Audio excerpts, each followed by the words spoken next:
Yesterday, we asked the president about this, along with many other issues. Tonight, we're running fewer commercials and airing our extended interview with the president. Here's part one of that conversation. Mr. President, thanks for doing this. Thank you. The reaction to your press conference in Washington was swift and intense. Former CIA Director John Brennan described it as treasonous and a potentially impeachable offense.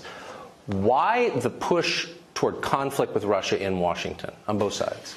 Well, I think Brennan's a very bad guy, and if you look at it, a lot of things happened under his watch. I think he's a very bad person. I also think that when you watch Peter Strzok and Lisa Page, when you watch all of the things that have happened, Comey, take a look at that, and McCabe, who's got some pretty big problems, I assume. You look at the deception, the lies, what's gone on in the last fairly long period of time before I won. I mean, long before I won, during the campaign, I guess probably during the Republican, when I was fighting against 17 other Republicans. So this has been going on for a long time, but these are people that, in my opinion, are truly, they're bad people. And they're being exposed for what they are. And it's a shame that it has to happen, but it's really hurt our country. Their view is that the United States is forever in conflict with Russia, which is our chief global adversary, and anyone who doesn't believe that is betraying the United States. Without taking up whether that's true or not, why do you think there is this bipartisan consensus on that in Washington? Well, it's sort of incredible because you look at World War I and World War II, that was Germany, and in World War II, Russia lost 50 million people and helped us win the war. And I was saying to myself the other day, I said, Russia really helped us. I'm not pro-Russia, pro-anybody. I just want to have this country be safe. I don't want nuclear weapons, even people thinking about it. Russia and the United States control 90% of the nuclear weapons in the world. And getting along with Russia, and not only for that reason, that's a good thing, not a bad thing. Are they our chief adversary, would you say?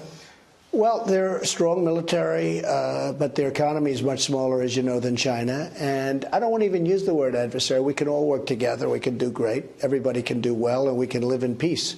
But I think it's very, very important, and I've watched your show a lot, and I see how you're talking about the magnificent size of China. You look at the size of what they've done in a fairly short period of time. That's because of a lot of bad leadership on behalf of the United States. We allowed that to happen. We allowed them to make hundreds of billions of dollars.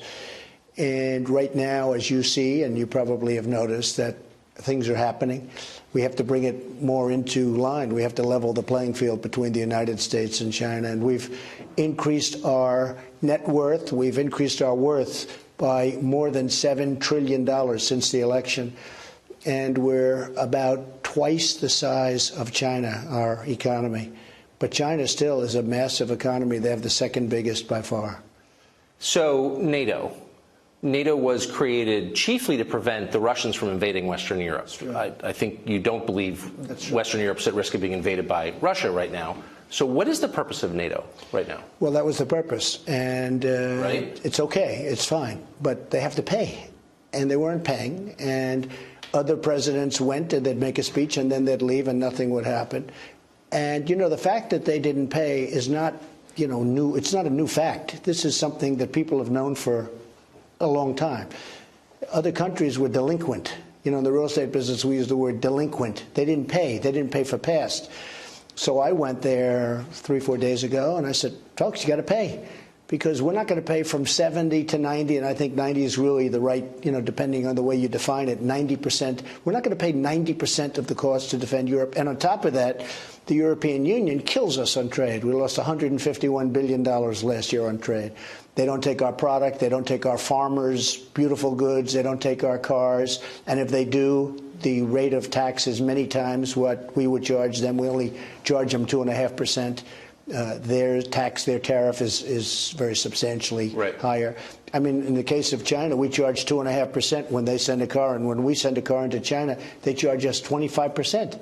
How is that fair trade? People say, oh, we don't want tariffs, but how is that fair when one country gets 25% and another country gets 2.5%? And by the way, the one getting 25 doesn't even want the cars. They want them to build those factories. They want those factories built in China. They want those factories built in Europe.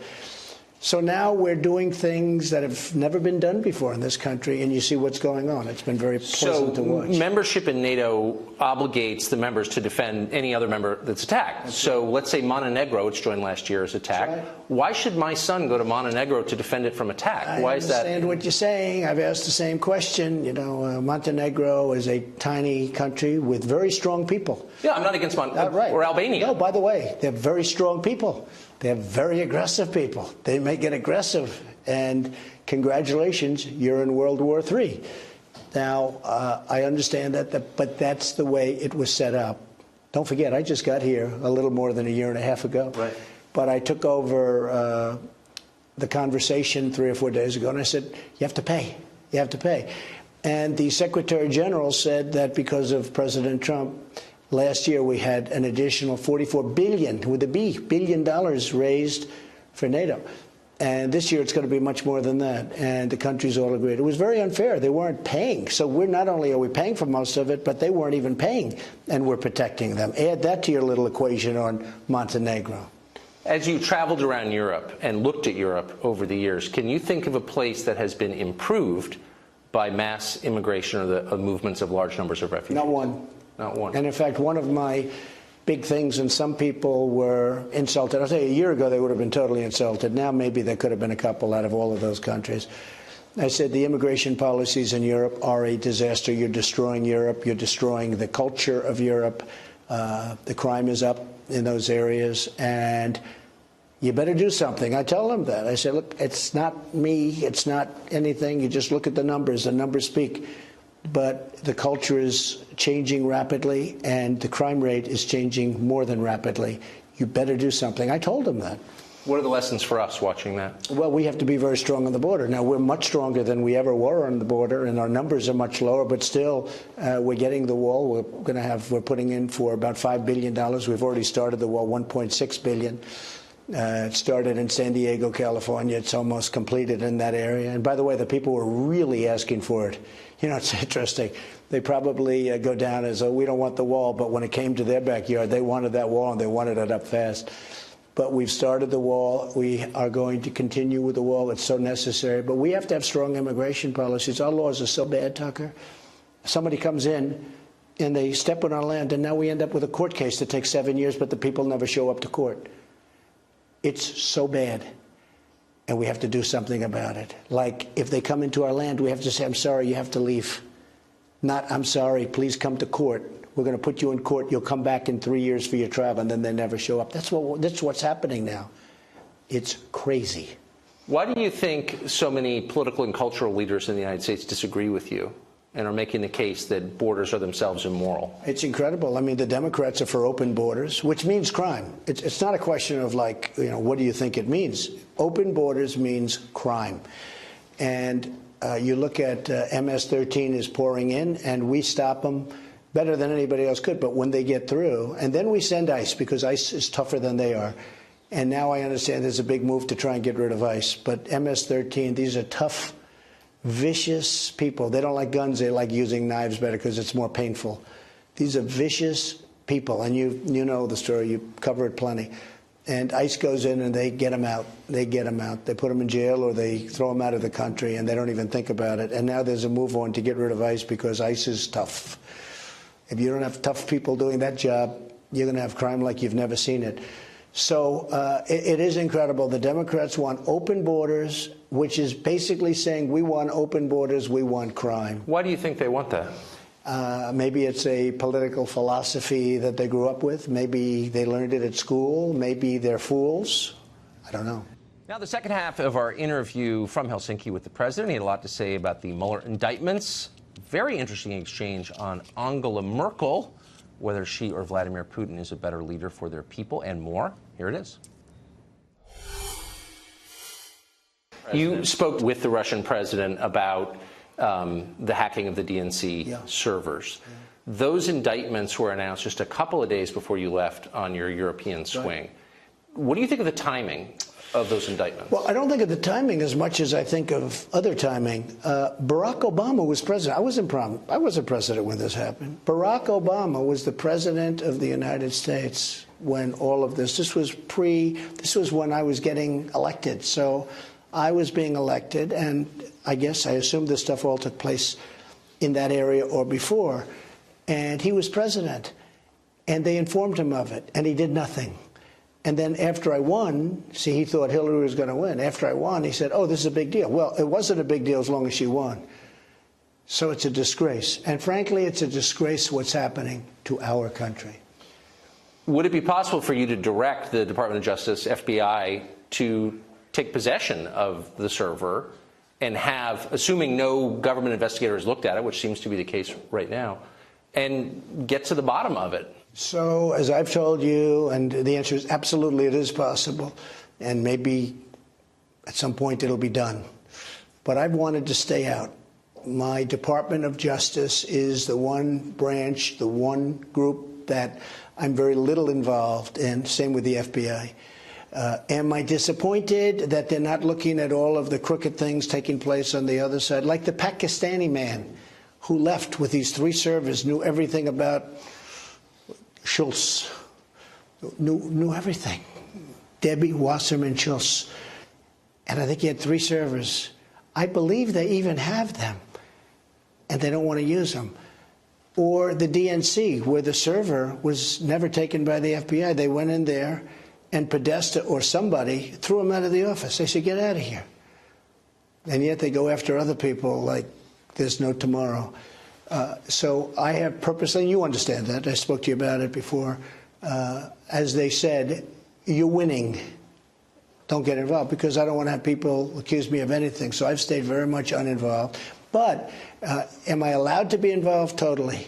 Will I be involved? We'll have to see as it goes along. I mean, right now people are finding out a lot of things that they never thought. And in all fairness to the IG report, it was an unbelievable report, except at the end where they sort of tried to be politically correct. But when you talk about bias, there's never been bias like that.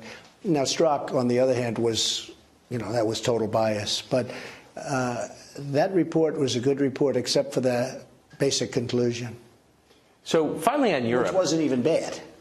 Having met with, talked to, watched carefully Angela Merkel in Germany, Vladimir Putin in Russia, who do you think, from the perspective of their countries, does a better job representing the interest, again, of their countries? So Angela was a superstar until she allowed millions of people to come into Germany. That really hurt her badly, as you know. She was unbeatable in any election. She allowed millions of people to come in, and when they came into Germany, they passed everywhere else, and they went to lots of other countries, although Hungary would not take any, and a lot of people wouldn't. But what happened is it was the Great Migration, and obviously it's hurt Angela very much. So I don't want to say who's better, who's not better, but I will say this. She's been very badly hurt by immigration, very, very badly hurt. So China is a very rich country, as you often say. How many refugees and immigrants does China allow? I'd say probably none. Why is that? I'd say, how about asking me about Japan? How about asking me about South Korea? How about asking me about a lot of other countries that are very successful? Is there pressure on those countries to allow millions of refugees and immigrants to come in? Pressure? I don't even think the people making the decision would want to waste the phone call. There's no chance. Check out Japan. Ask them, how many have you taken in the last 20 years? You can count them on your fingers. No, it's different. And well, but wait, if the key to success as a country is immigration, I don't say, well, look, how can those countries I'm be not successful? even talking about key to success, and it depends on what immigration, what's going on. Right. But you're asking me about China, and I added Japan, I added South Korea, I could add other countries also. It is virtually impossible. I'll tell you what, Mexico has very strong immigration laws. You know, if Mexico wanted, they could stop this huge flow of people coming up from different parts of South America, including Mexico, and pouring into our border. Our laws are so bad. We have the worst laws anywhere in the world. We have the worst immigration laws in the world. We don't have any law. We have an opposite to law. And then on top of it, you have the right to separate children, okay? So everything's bad, but you have the right to separate children. It's it's really disgraceful that the Democrats aren't doing something about it, because we need their votes, as you know. So I hope we're going to get enough Republicans that we don't need them come November. But the Democrats, we need their votes. We have, as you know, 51. And even the 51 is not really there for obvious reasons in the Senate. And in the House, it's fairly close. We need Democrat votes in order to get it done. And they really just want to resist. You know, the whole thing is resist, right? That's their big theme, resist. What do you get from resistance? But it's resist and obstruct. That's what they're all about. It's the only thing they're good about. They're not good politicians. They've got horrible policy, but they're very good at sticking together